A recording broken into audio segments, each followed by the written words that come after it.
अस्सलाम वालेकुम, नमस्कार, सत श्री अकाल एंड गुड इवनिंग। मैं हूं आरजू काज़मी और आप देख रहे हैं पॉइंट ऑफ व्यू।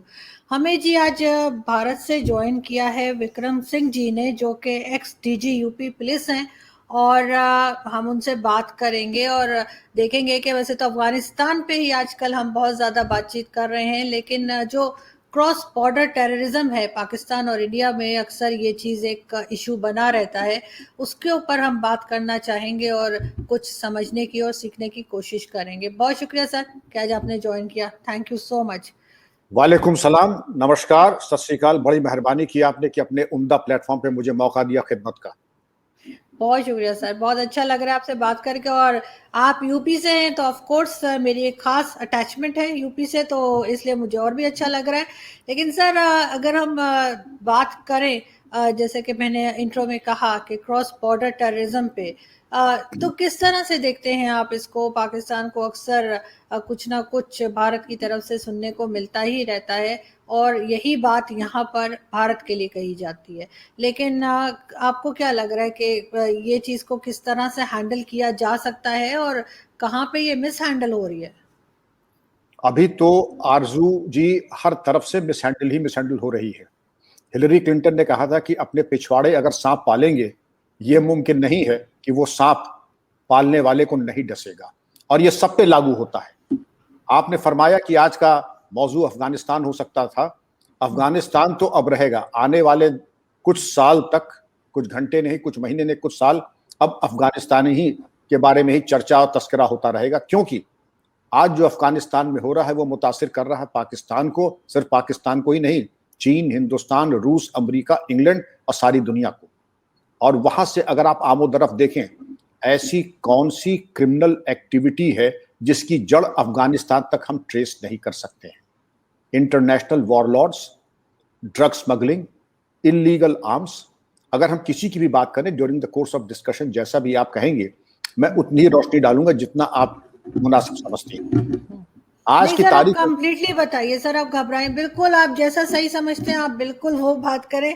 यहाँ पे ना कुछ सेंसर होगा, ना कोई आपको रोका जाएगा नहीं, जी। इसमें तारुफ की जरूरत नहीं है, आप तारुफ की मोहताज नहीं है। आप और हसन निसार साहब पाकिस्तान के, वो हर दिल अजीज न सिर्फ पाकिस्तान में बल्कि हिंदुस्तान में है। आपको देखना पड़ेगा आपकी फैन फॉलोइंग हिंदुस्तान में ज्यादा है या पाकिस्तान में। तो ये मेरी खुशकिस्मती है कि मैं हाजिर हूं आपके सामने। और मैं बताना चाहूंगा कि मैंने जो कई हथियार बरामद किए रामपुर में मुठभेड़ों के बाद, यहां तक कि ड्रैगनॉस, स्नाइपर्स राइफल, AK-56, AK-57, और ये देखा तो वहां पे बड़े एक्सपर्ट उन्होंने बताया साहब ये खैबर दर्रे की बनी हुई है। तो खैबर दर्रे की बने हुए हथियार अगर आप देखें, अगर आर्मरर एक्सपर्ट है तो वो बता देगा कि ये फैक्ट्री मेड है। वरना अच्छे अच्छे धोखा खा जाते हैं कि Webley Scott, Smith and Wesson, FM Browning, Colt Cobra, या जो भी आप हथियार बता दें, और जो खैबर में बन के देगा अच्छे अच्छे धोखा खा जाएंगे। कौन सा नाम में फर्क? कोल्ट कोबरा हिंदुस्तान में 20 लाख का आता है, खैबर में 50,000 का आता है। AK-47, AK-57 इसकी कोई कीमत नहीं है, लाखों में है, खैबर में 25,000 में मिल जाता है। तो एक लॉज ऑफ इकोनॉमिक्स के तहत डिमांड एंड सप्लाई को देखते हुए इसकी आमोदरफ्त होती है, और ये सबके हक में है कि इसको देखें कि इस पे रोक करें। ये सही है, और ये बड़ी एक फिक्र मन सबको बनाएगी कि आखिर ये अफीम की खेती और अफीम की तस्करी, जो कि पूरी तरीके से गैर इस्लामिक है, हम इसको क्यों होने दे रहे हैं। और अफीम की तस्करी सिर्फ ये अफीम की खेती और तस्करी नहीं है। अफीम की खेती के जरिए नाजायज हथियार, अफीम की खेती के जरिए ह्यूमन ट्रैफिकिंग, अफीम की खेती के जरिए इन लोगों की फंडिंग और फाइनेंसिंग। मैं आपके सामने एक सवाल पेश करता हूं, अगर 30 आदमियों की एक प्लेटून है, इनको मान लीजिए कहीं पर खैबर दर्रे पे आपने इनको पोस्ट किया 10 दिन के लिए, तो 50 आदमी चाहिए इनकी रसद, इनका खाना, इनका इलाज और इनकी बाकी तमाम जरूरियात को पूरा करने के लिए। ये हजारों की तादाद में फोर्सेस, कुमुक, आर्म्ड कम्बैटेंट्स अफगानिस्तान में वॉरलॉर्ड्स घूम रहे हैं। इनकी कमाई कहां से आ रही है? अगर आप इस पे गौर करें, illegal arms, illegal opium cultivation, human trafficking, ये चीज सबके लिए फिक्रमंद है। आज नहीं तो कल ये सबको बुरी तरीके से मुतासिर करेगी, और इसके इल इफेक्ट्स सोसाइटी में भी जाएंगे, स्टेट्स को भी जाएंगे, और इसकी भरपाई करना फिर आसान नहीं होगा। बेहतर ये होगा कि सब लोग मिल करके, आप देख लें कि हमारे बर्रे सगीर में बांग्लादेश भी है। बांग्लादेश ने अपने को किसी तरीके से इंसुलेट किया, वो आज बहुत आगे निकल चुका है। वो कहां था 1971 में और आज कहां पे है बांग्लादेश। और इसकी वजह यही कि उसने अपना किसी हद तक अपने को इससे महफूज रखा है, जो मेलिग्नेंसी है। हमको भी अगर चाहिए कि अपने आवाम के लिए, अपने आप के लिए, क्योंकि जो धोखा पाकिस्तान ने उठाया है चीन से हाथ बढ़ा करके, अभी उसके पूरे दुष्परिणाम सामने, ये जो बैड इंपैक्ट सामने नहीं आए हैं, लेकिन OBOR-CPEC के जो कॉन्सिक्वेंसेज हैं, मैं एतबार नहीं करना चाहूंगा जो खराब और बुरी खबरें मुझे सुनने को मिल रही हैं, लेकिन इसमें पाकिस्तान को, पाकिस्तान के आवाम को बहुत एहतियात बरतने की जरूरत है। और अब चूंकि लॉज ऑफ इकोनॉमिक्स की हम लोग बात कर रहे हैं, तिजारत की बात कर रहे हैं, अब चाहे वो इंडो पाकिस्तान बॉर्डर हो, चाहे कश्मीर बॉर्डर हो, चाहे वो इंडो नेपाल बॉर्डर के जरिए किस चीज की smuggling, arms, ammunition, drugs, human trafficking और इसके अलावा दहशतगर्दों की आमोदरफ्त, ये एक बहुत मुफीद चीजें दिखाई पड़ रही है। ये तो वही है कि हमने एक चीज शुरू कर दी, लेकिन अब वो कब खत्म होगी वो अब हमारे हाथ में नहीं रही। ये वो जीनी है जो बोतल से बाहर तो आ गया, लेकिन अब जीनी हमें खा गए, हम जीनी को खाएंगे, ये अब वक्त बताएगा। सर वो तो ठीक है कि वक्त बताएगा, लेकिन कोई तरीका, कोई चीज ऐसी तो हो सकती है जो हम एडवाइस करें कि शायद वो काम कर जाए। तो आप क्या समझते हैं कि आप क्या एडवाइस करेंगे कि क्या करना चाहिए अब इस सबको काबू करने के लिए? बहुत उम्दा सवाल, और ये सबके ऊपर, ये सबको इम्पैक्ट करेगा, मुतासिर करेगा, आपको, हमें, अफगानिस्तान को भी, और पाकिस्तान को भी, हिंदुस्तान को भी, बांग्लादेश को भी, और आसपास के सभी, मैं तो कहूंगा चीन को भी करेगा। ये मान के चलिए, इब्राहिम लिंकन ने कहा था, those that play with the sword shall perish with the sword. जो तलवार के साथ खेलते हैं उनकी मौत भी तलवारों से ही होती है। ये हमारे हक पे नहीं। आज टेक्नोलॉजी का जमाना है, और टेक्नोलॉजी हमें वो सब चीजें दे सकता है, मुहैया कर सकता है, जो दहशतगर्दी या क्राइम या जराइम हमें कभी दे नहीं सकते हैं। इसलिए एक फैसला हमें करना होगा। हसन निसार साहब की बात मैंने कि मैं उनके बहुत बड़ा फैन हूं। उन्होंने ये कहा था कि जब इंडिया पाकिस्तान बने थे तो ये सोचा गया था कि हमारा रिश्ता वैसे ही होगा जैसे कनाडा और यूएसए का है। जो उम्दा रिश्ते कनाडा और यूएसए के हैं, वही रिश्ते पाकिस्तान और हिंदुस्तान के रहेंगे। और वो दौर मैंने देखा, मुझे धुंधली यादें हैं। मुझे धुंधली यादें कि कुछ लोग पाकिस्तान गए थे, उनको मैं चचा कहता था, अंबारी वाली खालू कहता था मैं। अच्छन मियाँ आजमगढ़ में एक रियासत है अंबारी, तो नवाब अच्छन मियाँ वहाँ के नवाब साहब थे, और उनकी मतलब मेरी फॉस्टर मदर एक तरीके से उन्होंने मुझे धुंधली यादें हैं। वो जब पाकिस्तान गए थे तो पाकिस्तान ऐसा लगता था जैसे आप अगर लाहौर में हैं तो इस्लामाबाद जाएं, इस्लामाबाद से लाहौर आए, तब पाकिस्तान से जाना आना ऐसे ही रहता था। क्या लीजिएगा, सब सलवार सूट, तब सलवार सूट का बड़ा क्रेज था। बाद में ये हुआ कि उसके बाद पाकिस्तानी प्लेस के सीडीज की फरमाइश आने लगी। हिंदुस्तान से भी तमाम चीजें थी, गोल्फ सेट्स वगैरह की, लेकिन खैर उसकी बात बाद में करेंगे। लेकिन जो हम कर सकते हैं कि बेहतर ताल्लुकात और जो बेहतर इकोनॉमिक, एक्सक्लूड करके नहीं, इंक्लूड करके। ये सही है कि हम अपने पड़ोसी, जैसे ना अपने वालिदैन को अब नहीं चुन सकते हैं कि जो होना था वो अल्लाह मियाँ ने कर दिया, इसी तरह हम पड़ोसियों को भी अब चाहे जैसे भी हैं उनके साथ मिल के रहना है। तो बेहतर ये होगा कि पड़ोसियों के साथ मिलजुल करके रहें। जो हिस्टोरिकल टाइज हमारे हैं उनको और डेवलप करें, क्योंकि हिस्टोरिकल टाइज की ही बुनियाद के ऊपर आगे हमारा सुनहरा कल है। और इस सुनहरे कल के लिए जरूरी है कि सबसे पहले zero tolerance to violence, crime and terrorism. अब इससे पहले कि हमें कोई शर्मिंदगी उठानी पड़े, बैनुल अक़वामी प्लेटफॉर्म के ऊपर, FATF में या जनरल असेंबली में, यूनाइटेड नेशंस में, हम खुद ही अपने यहाँ इंट्रोस्पेक्शन करके क्यों नहीं इसका इलाज कर लेते हैं। बिल्कुल सर, आप सही बात कर रहे हैं। जैसे आपने हसन निसार साहब की बात की, मैं खुद भी बहुत बड़ी फ़ैन हूँ हसन साहब की, और उनके आर्टिकल्स भी पढ़ती रहती हूँ, शोज़ भी उनके देखा करती हूँ। और अगर मैं कहूँ कि मैं उनसे भी ज़्यादा मैं आदर्श कावस जी की फ़ैन हूँ, जिनके हसन साहब भी फ़ैन हैं, वो भी डॉन में लिखा करते थे। जी, उन्होंने एक बार कहा था कि किसी ने उनसे पूछा कि पाकिस्तान को भारत के साथ किस तरह से बात करनी चाहिए, क्या बिहेवियर रखना चाहिए? तो आदेशिर कावस जी साहब ने कहा था कि वही जो एक छोटा भाई बड़े भाई के साथ रखता है। तो उनका मतलब था कि जैसे पाकिस्तान एक छोटा भाई है और भारत बड़ा भाई है, और वो उसी तरीके से रिस्पेक्ट के साथ या जो भी तरीका है वो उससे बात करे।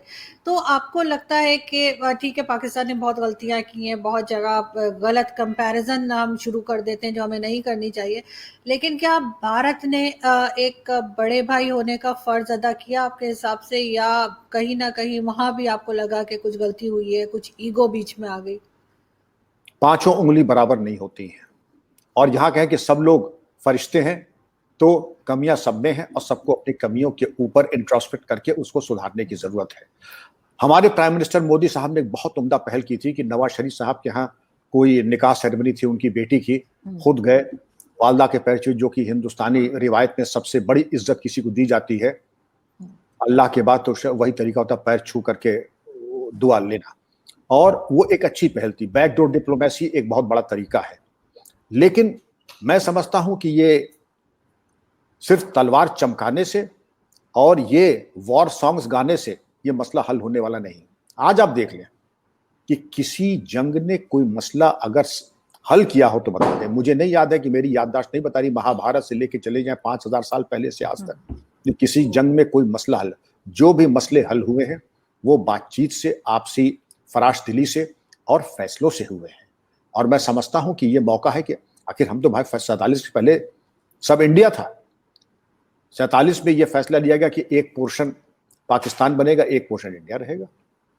मैंने अपने होशो हवास में यह देखा है कि ये मालूम ही नहीं पड़ता था कि कोई फर्क, और आज भी कम से कम मेरे जहन में खुदा शाहिद है, मैं कोई फर्क नहीं मानता। मैं बड़ी इज्जत करता हूं पाकिस्तान के आवाम की, कि जब हमारा ये पायलट शॉट डाउन हुआ था और उसके बाद पाकिस्तान की आवाम कुछ सड़कों पे खवातीन उतर आई और उनका कि नहीं, इसको रिलीज कीजिए, अभिनंदन को, अभिनंदन नाम था पायलट का, अभिनंदन को रिलीज कीजिए। इससे बड़ा जेस्चर क्या हो सकता है। मेरे सगे बहनोई पाकिस्तान गए थे लाहौर में गोल्फ खेलने के लिए।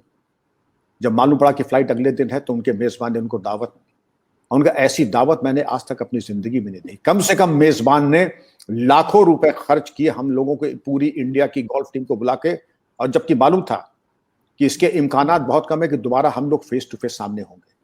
जब दिलों में इतनी जगह है तो जहनियत में दूरी किस बात की है।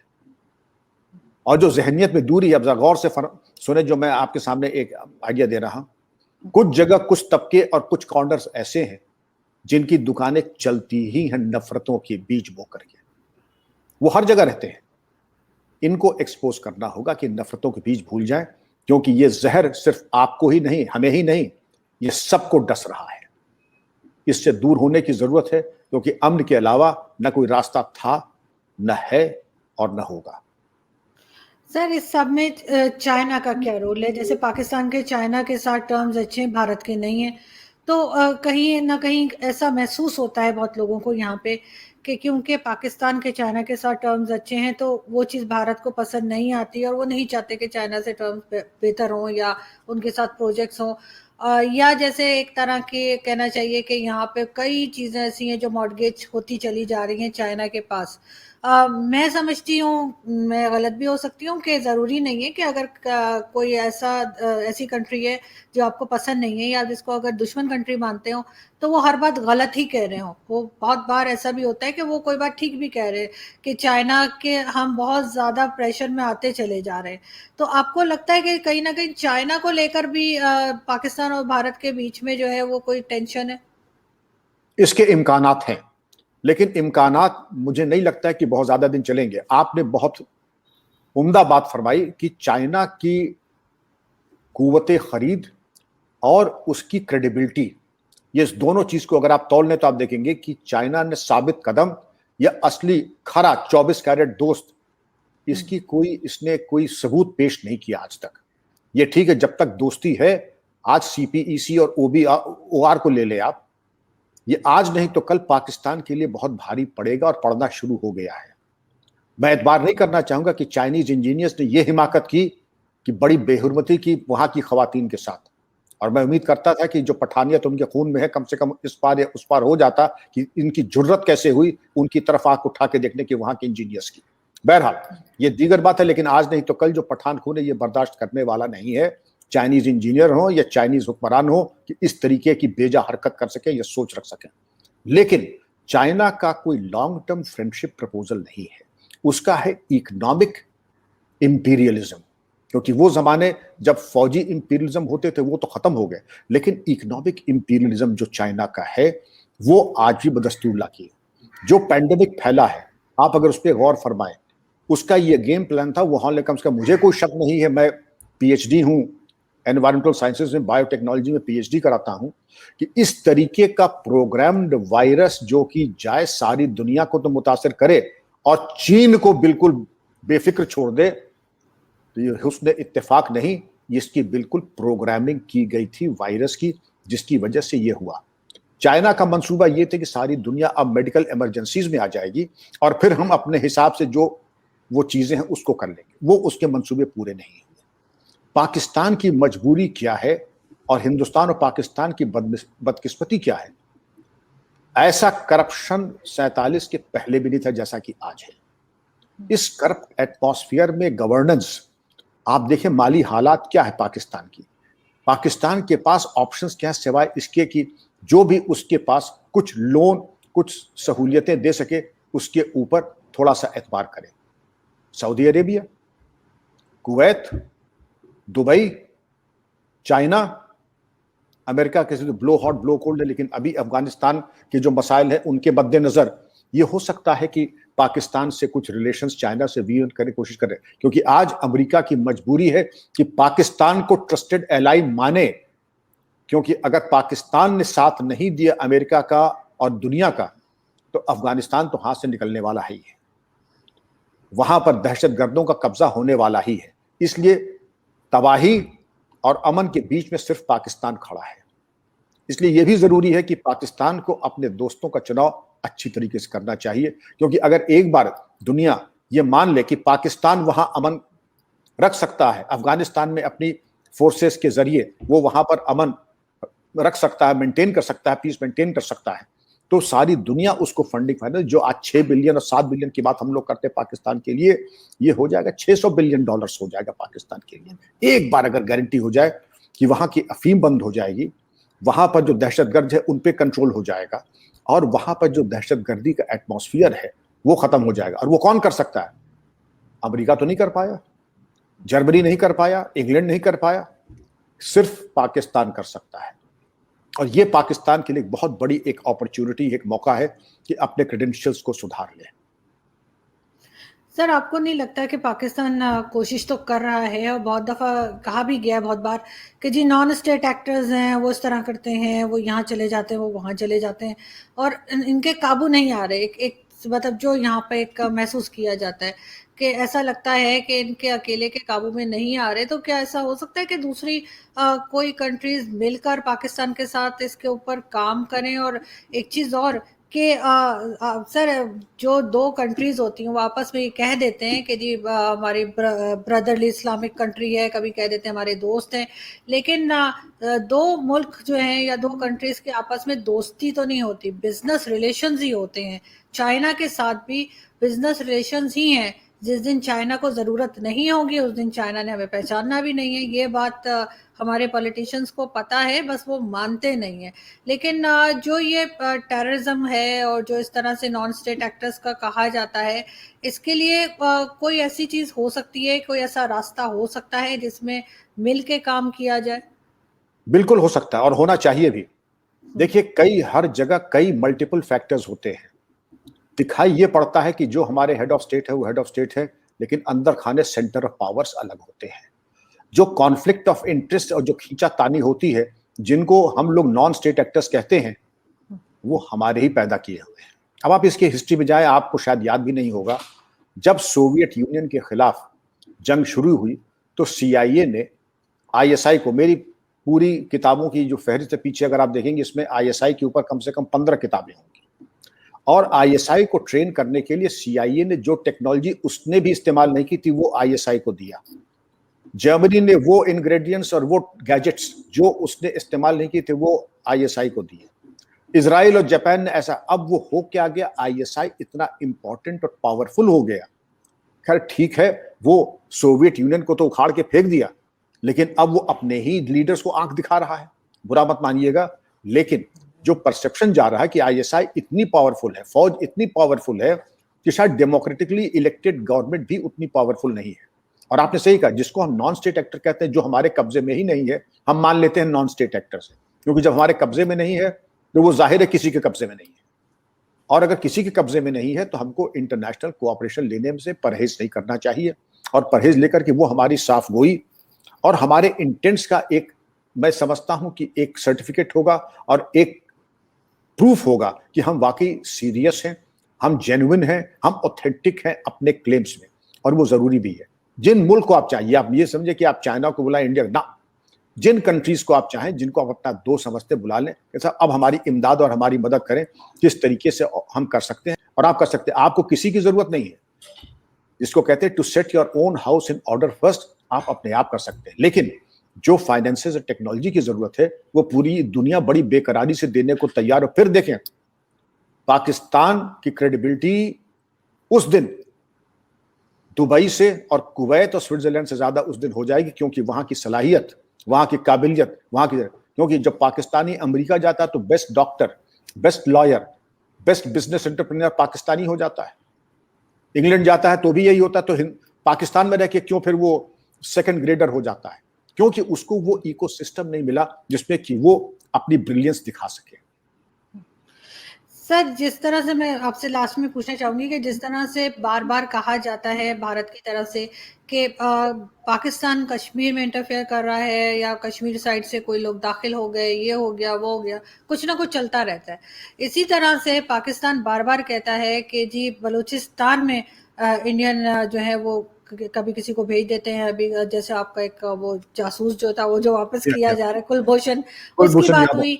जी जी बिल्कुल। तो ये चीजें, ये इस तरह की एलिगेशंस एक दूसरे पर लगाते ही रहेंगे आगे फ्यूचर में, या कुछ आप देख रहे हैं कि कुछ इस तरह की चीजों का रोका भी जाएगा दोनों तरफ से? क्योंकि ऐसा नहीं हो सकता, ताली एक हाथ से नहीं बजती। अगर थोड़ा बहुत यहाँ से होगा तो उससे कम सही, लेकिन बलूचिस्तान में भी कुछ ना कुछ बार बार पाकिस्तान कहता है, और कहाँ तक ठीक है ये तो आप लोग ही जानते होंगे, लेकिन वहाँ के लिए भी बहुत बार हमारे मिनिस्टर्स ने और हमारी एजेंसीज ने कहा कि जी बलूचिस्तान में जो है वो इंडिया गड़बड़ कर रहा है, पैसे लगा रहा है, और यही बात का कश्मीर के लिए पाकिस्तान के ऊपर आती है। आरजू जी, आपने बहुत साफगोई से एक सवाल पूछा, और मेरा फर्ज बनता है कि साफगोई से, उतनी साफगोई से इसका जवाब भी मैं दूं। मैं कोशिश कर रहा हूं। आज तक किसी ने इस तरीके की दहशतगर्दी जिसने भी की हो, अगर हमारे ऊपर इल्जामात हैं तो हमको इल्जामात के ऊपर उठना पड़ेगा। इल्जामात लगे कैसे? अगर इल्जामात लगे, there is no smoke without fire. अगर लगे हैं तो इसकी साफगोई से हमें अपना जवाब देना होगा। इसी तरह पाकिस्तान के ऊपर अगर इल्जामात हैं तो उसको भी साफगोई से आगे आना होगा। लेकिन सबको इस बात को मद्देनजर रखते हुए कि दहशतगर्दी ने आज तक किसी का फायदा नहीं पहुंचाया। हमारे यहाँ कुछ ही दिन के लिए थे प्रेसिडेंट आई.के. गुजराल, और गुजराल डॉक्ट्रिन के तहत उन्होंने कहा था कि किसी तरीके का दूसरे स्टेट में, खासकर पाकिस्तान में, क्योंकि वो लाहौर कॉलेज के तालिब इल्म थे, बड़ी मोहब्बत थी उनको पाकिस्तान लाहौर कॉलेज वगैरह से, उनका किसी तरह की कोई दहशतगर्दी हमारी कोई एजेंसी वहां नहीं करेगी और न कर सकती है। वो डॉक्ट्रिन आई थी। लेकिन उस डॉक्ट्रिन के मद्देनजर मैं आज कह दूं कि मैं उसी तरह से सर्टिफिकेशन दे दूं कि हम भी बिल्कुल बेदाग हैं, हमारे हाथ पाक साफ हैं।